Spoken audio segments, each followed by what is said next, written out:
Now, here's one thing I do want to watch. I can't believe I'm getting sucked into this. Are we now on a weekly Jojo Trader watch? I think it's amazing that a guy that I think he has all of 6 career catches, and every week he's like a focus. Thank you for bringing him up. This will be a great segment for the YouTube channel today.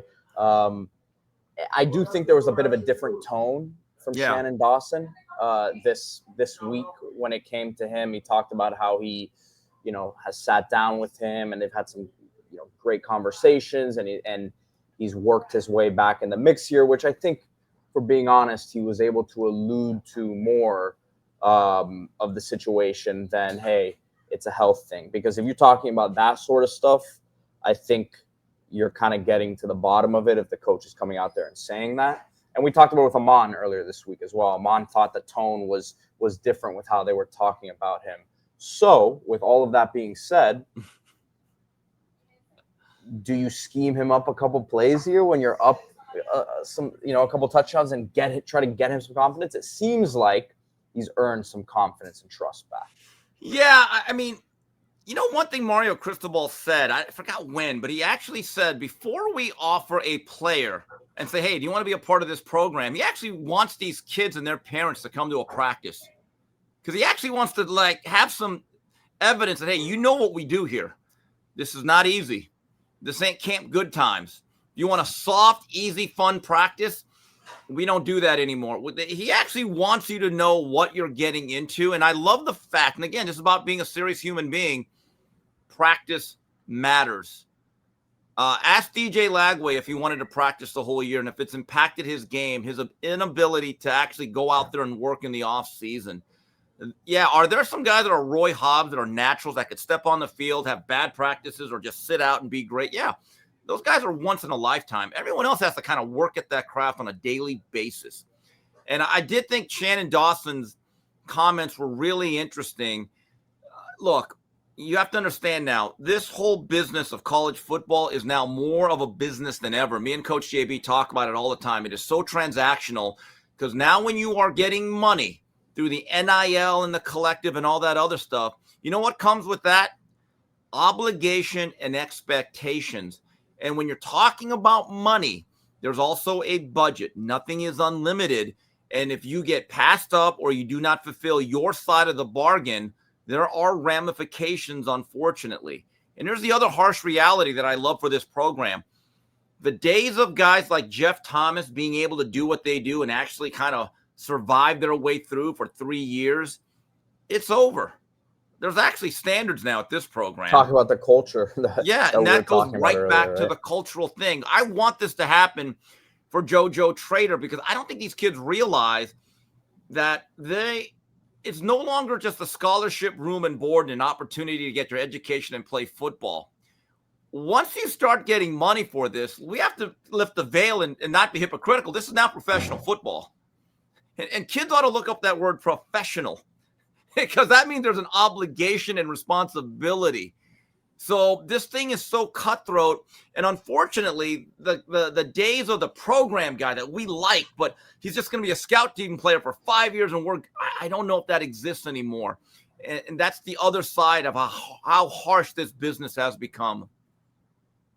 Steve, so by the way, we got some super chats. Lord Baconton, Peony Boys, we'll get to those here in a minute. But with Jojo Trader, I don't know if they make the new Top Gun movie, if they should have him starring in that movie next to our boy Danny Ramirez and Tom Cruise, because I've never seen someone do box office like Jojo Trader. Every video we do on him gets the most views of any video we do, no matter what. Yes, and this is since his last actual snap. Can you remember? This is not a rhetorical question. If anyone's going to know, you're the person. Can you remember somebody that was like this, that you just kind of talked about him before they played for a long time and there were stops and starts and you didn't get him on the field? And then finally it went one way or the other. Like, is there a parallel that comes to your mind? Kind of, sort of. Jamie German. Jamie German was the 1993 #1 player of the year. People at Fort Myers, and I remember people were literally comparing him to Deion Sanders. There was actually a debate whether he'd be a #1 wide receiver or a shutdown corner. And he actually played a little bit in 93, 94, made a bit of a splash. But every year there was this expectation that he was going to be just a superstar. And I was at this game in 1994. We played Arizona State.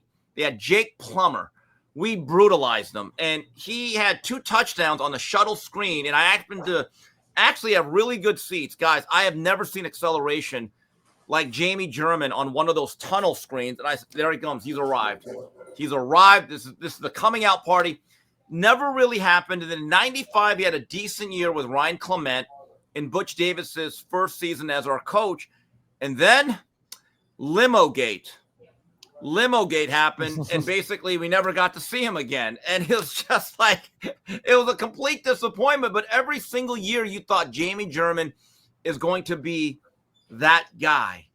And to go even further, a player that everyone would talk about every offseason, and Danny, I think you had to be just on the board. This was during Grassy.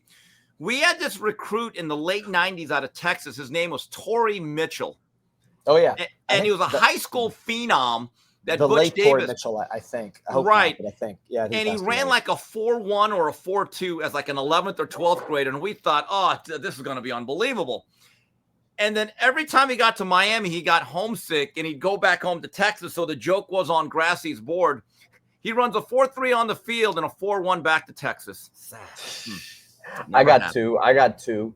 LaTuan Anderson. Yeah. That was a good one because he was on track scholarship and Randy would not comment on him.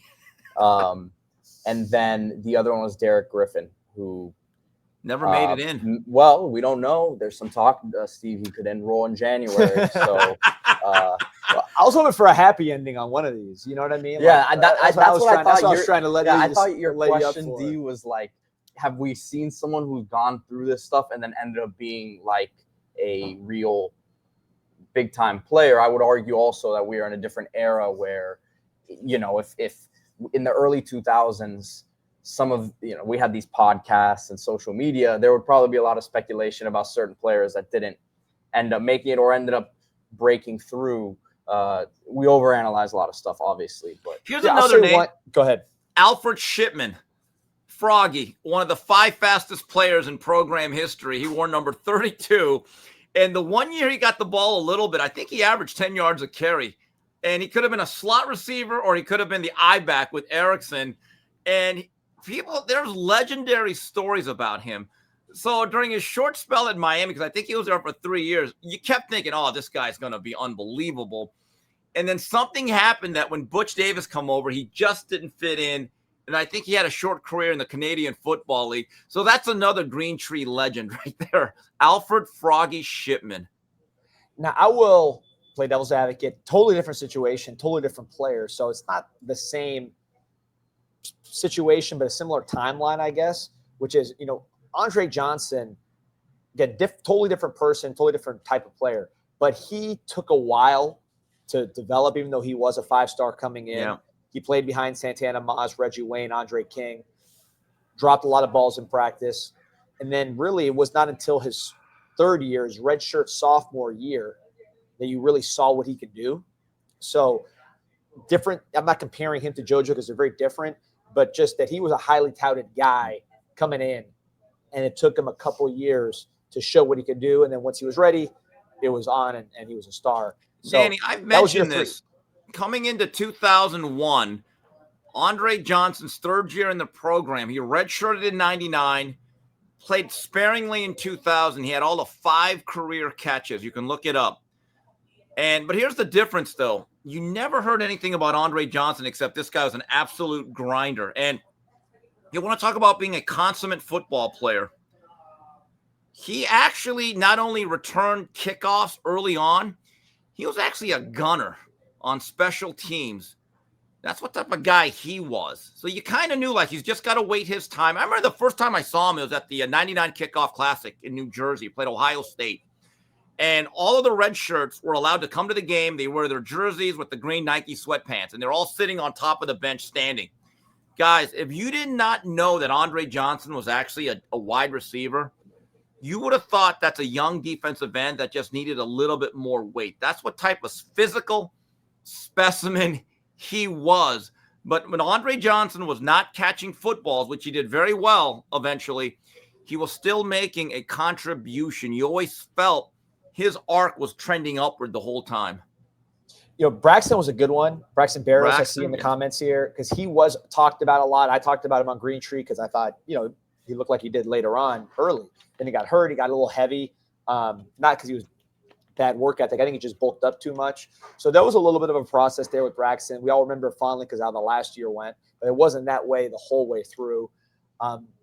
Before we switch this topic, which again, thank you for bringing it up because it is instant box office when a national sports reporter talks Jojo Trader. Pete's already. We're already over 1,000. We were at 800 live, and now we're at over 1,000 just talking Jojo. If Jojo Trader ever goes for 8 catches, 175, we may have to just do an emergency podcast. I mean, seriously. I'll be moving to Naples, man. I'll be in Jupiter or something. I'll be in one of those golf courses if Jojo Trader has any production. But as we get through the rest of the year, and this has been a topic we talked about, everybody talked about Amon Richards a lot, and I want to talk about it with you.